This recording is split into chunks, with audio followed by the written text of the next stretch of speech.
I always keep rice flour to make this mask. It's an all-in-one mask for scrubbing, cleansing, and it gives you clear, glowing skin in one use. I added 1 teaspoon of rice flour, 1 teaspoon of beetroot powder.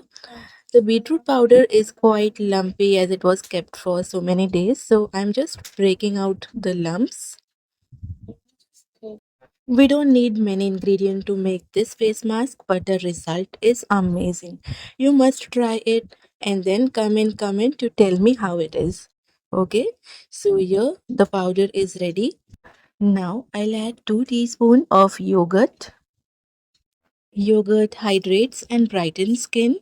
Rice flour exfoliates and controls oil, while beetroot adds as a natural glow and reduces pigmentation.